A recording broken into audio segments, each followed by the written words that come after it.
Oke guys, kembali lagi dengan saya Desita Septiani, keren sekali.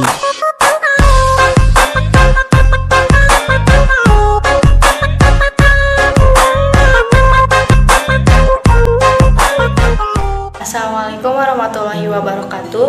Bertemu lagi dengan saya Desita Septiani pada mata pelajaran praktikum akuntansi lembaga atau instansi pemerintah. Nah, pada video kali ini saya akan menampilkan sebuah PowerPoint dan saya akan membacakan isi materi tersebut mengenai transaksi akuntansi satuan kerja dan pemerintah desa. Peta konsep: transaksi akuntansi satuan kerja dan pemerintah desa, akuntansi pemerintah daerah dan desa, pengelolaan keuangan satuan kerja dan desa, dan akuntansi kewajiban dan ekuitas dana pemerintah. A. Akuntansi pemerintah daerah dan desa. 1. Sistem akuntansi pemerintah. Akuntansi pemerintah merupakan sebuah sistem yang mana pengertian sistem adalah suatu kesatuan yang terdiri atas subsistem-subsistem atau kesatuan yang lebih kecil yang berhubungan satu sama lain dan memiliki tujuan tertentu. Suatu sistem mengolah input menjadi output. Input sistem akuntansi adalah bukti-bukti transaksi dalam bentuk dokumen atau formulir. Outputnya adalah laporan keuangan. A. Definisi akuntansi. Akuntansi adalah suatu kegiatan dalam mencatat data keuangan sehingga menjadi sebuah informasi yang berguna bagi pemakainya. Karena akuntansi menghasilkan informasi, maka akuntansi sangat penting dalam menjalankan sebuah organisasi, baik dalam bentuk satuan kerja ataupun desa atau kelurahan. Menurut American Institute of Certified Public Accounting dalam Sofyan Shafri Harapah, akuntansi adalah seni pencatatan, penggolongan, dan pengikhtisaran dengan cara tertentu dan dalam ukuran moneter, interaksi dan kejadian-kejadian yang umumnya bersifat keuangan dan termasuk menafsirkan hasil-hasilnya. B. Tujuan akuntansi pemerintah. Berdasarkan standar akuntansi pemerintah atau SAP, tujuan akuntansi antara lain: 1. Menjaga aset pemerintah pusat atau daerah dan instansi-instansi melalui pencatatan, pemrosesan, dan pelaporan transaksi keuangan yang konsistensi sesuai dengan standar praktik akuntansi yang diterima secara umum. 2. Menyediakan informasi yang akurat dan tepat waktu tentang anggaran keuangan pemerintah pusat atau daerah, baik secara nasional maupun instansi yang berguna sebagai dasar penilaian kinerja untuk menentukan ketaatan terhadap otoritas anggaran dan untuk tujuan akuntabilitas. 3. Menyediakan informasi yang dapat dipercaya tentang posisi keuangan suatu instansi dan pemerintah pusat atau daerah secara keseluruhan.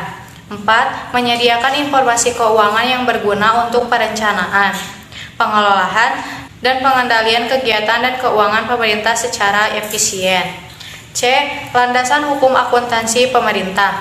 Pemerintah telah diberi mandat oleh rakyat atau melalui perwakilannya di DPR atau DPRD untuk melakukan urusan pemerintahan, memungut pajak dan retribusi, serta mengelola hasil sumber daya lainnya.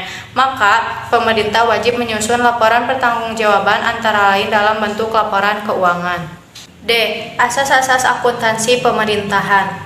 Hasil dari akuntansi adalah laporan keuangan. Pada dasarnya, laporan keuangan adalah suatu bentuk kebutuhan transparansi yang merupakan syarat pendukung adanya akuntabilitas yang berupa keterbukaan pemerintah atas aktivitas pengelolaan sumber daya publik.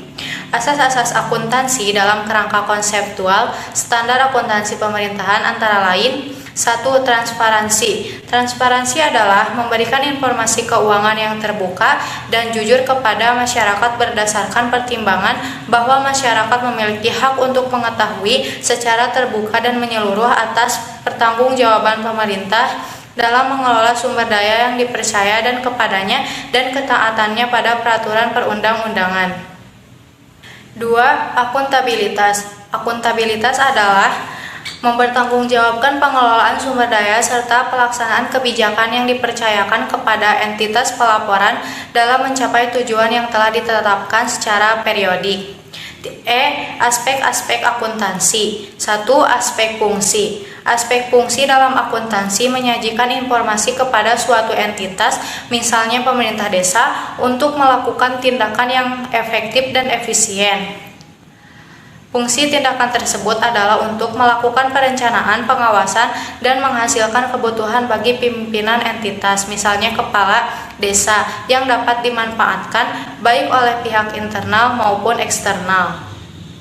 2. Aspek aktivitas. Aspek aktivitas merupakan suatu proses yang dilakukan untuk mengidentifikasi data yang relevan. F. Prinsip-prinsip akuntansi. 1. Prinsip harga pengelolaan. 2. Prinsip realisasi pendapatan. 3. Prinsip objektif. 4. Prinsip pengungkapan penuh. 5. Prinsip konsistensi laporan keuangan. 2. Pengertian satuan kerja perangkat daerah dan pemerintah desa. A. Satuan kerja atau satker. Satuan kerja dapat dikelompokkan menjadi beberapa jenis sebagai berikut. 1. Satker pusat adalah satker yang kewenangan dan tanggung jawabnya melakukan kegiatan pengelolaan anggaran dalam rangka pelaksanaan tugas pokok dan fungsi kantor pusat Kementerian Negara atau lembaga yang lokasinya dapat berada di pusat atau di daerah. 2. Satker atau unit pelaksana teknis atau UPT Kementerian Negara atau lembaga, yaitu instansi vertikal di daerah yang kewenangan dan tanggung jawabnya melakukan kegiatan pengelolaan anggaran dalam rangka pelaksanaan tugas dan fungsi yang berasal dari kantor pusat.